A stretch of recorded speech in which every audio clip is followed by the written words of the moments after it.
Hi lovelies, welcome back to another video. So today I finally have my step-by-step on how I would file my client's nails. So I'm starting off with my 180 grit file on the 100 side, and I'm going to use the straight side of my file. Now I started at a 45-degree angle. Underneath the nail, you guys saw there was a little hump there. Now I also use my file to pull back my client's skin very gently, and now I'm going to show you guys it from an upper view. So I'm starting at a 45-degree angle, and I'm going to bring my file nice and straight where I can actually see the bone in my file, which is that nice pink line that's watching you guys right now. And I just do this on both sides until they are both even.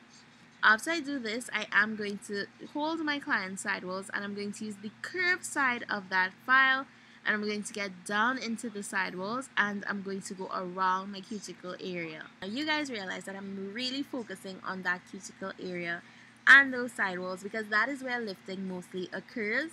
So you do want to make sure that those areas are really nice and flush and blended seamlessly into the client's natural nail plate.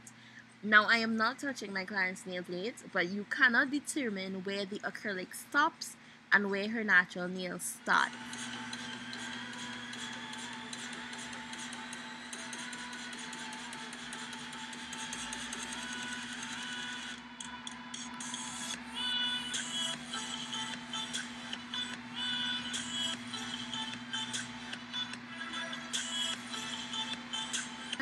Now this is a 180 grit sanding band, and I'm going to go around the cuticle areas and sidewalls once again. Sure everything is nice and sealed in.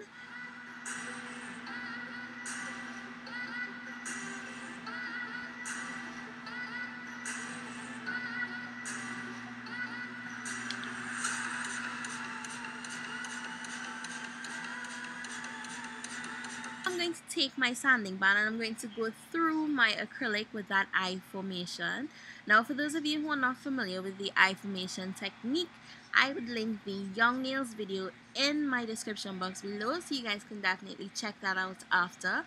It explains everything that you need to know about this formation.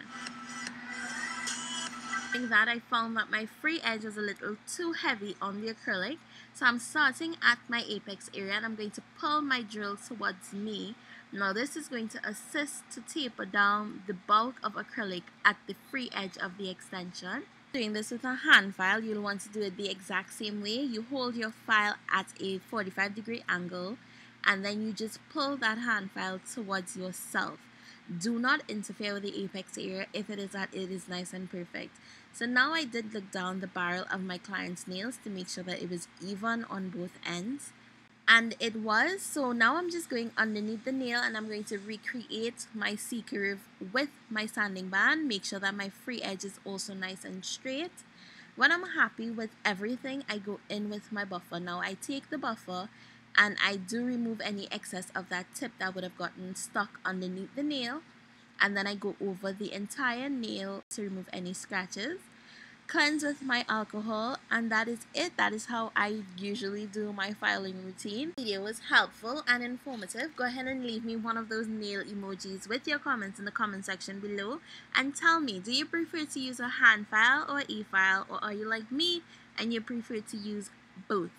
So that is it for this video, guys. If you're not yet subscribed, you already know what to do. Go ahead and click that subscribe button, and don't forget while you're there to turn your post notifications on. You know, it's that little bell right next to that big red button. As always, I'd love for you guys to keep safe, and I'll see you soon.